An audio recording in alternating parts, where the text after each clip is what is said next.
دنیا بھر میں جیو ایکسپریس نیوز کے ناظرین کو اپنے نیوز کاسٹر مجین حسین بلال کی طرف سے السلام علیکم۔ تھیلیسیمیا ایک جان لیوا بیماری ہے، یہ کہنا غلط نہ ہوگا۔ اس کے خلاف حکومتی اقدامات اتنے مؤثر نہیں جتنے سماجی ادارے اس بیماری کے خلاف کردار ادا کر رہے ہیں۔ ان میں میلسی تھیلیسیمیا سینٹر و بلڈ بینک ایک ہے جو مہیر حضرات کے تعاون سے بلڈ سیل کی فراہمی سے لے کر ادویات تک بچوں کو فراہم کر رہا ہے۔ یہ کہنا غلط نہ ہوگا کہ میلسی تھیلیسیمیا سینٹر و بلڈ بینک نہ صرف میلسی بلکہ اس خطے کے تھیلیسیمیا سے متاثرہ بچوں کے لیے نعمت سے کم نہیں۔ یہ ادارہ مہیر حضرات کے تعاون سے اب تک ہزاروں افراد کو خون فراہمی کے ساتھ ساتھ تھیلیسیمیا بچوں کے چیک اپ اور ادویات تک کی سہولیات فراہم کر رہا ہے۔ اس ادارے کے سرپرست شیخ منیر الدین کا کہنا ہے کہ ادارہ میلسی کے ساتھ ساتھ قریبی شہروں کے تھیلیسیمیا متاثرہ بچوں کے علاج میں مؤثر کردار ادا کر رہا ہے۔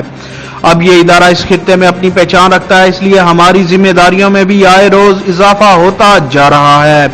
ادارے کو شدید معاشی مسائل کا سامنا ہے۔ انہوں نے کہا کہ ہم چاہتے ہیں کہ شادی سے قبل ٹیسٹ کی سہولت فراہم کر کے آئندہ نسلوں کو محفوظ بنایا جا سکے۔ اس کے لیے ہمیں انسٹرومنٹ کی بھی ضرورت ہے۔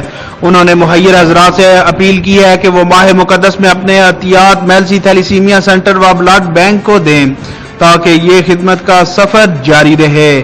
Report Sheikh Masood Zaheer, bureau chief, Geo Express News, بہاڑی۔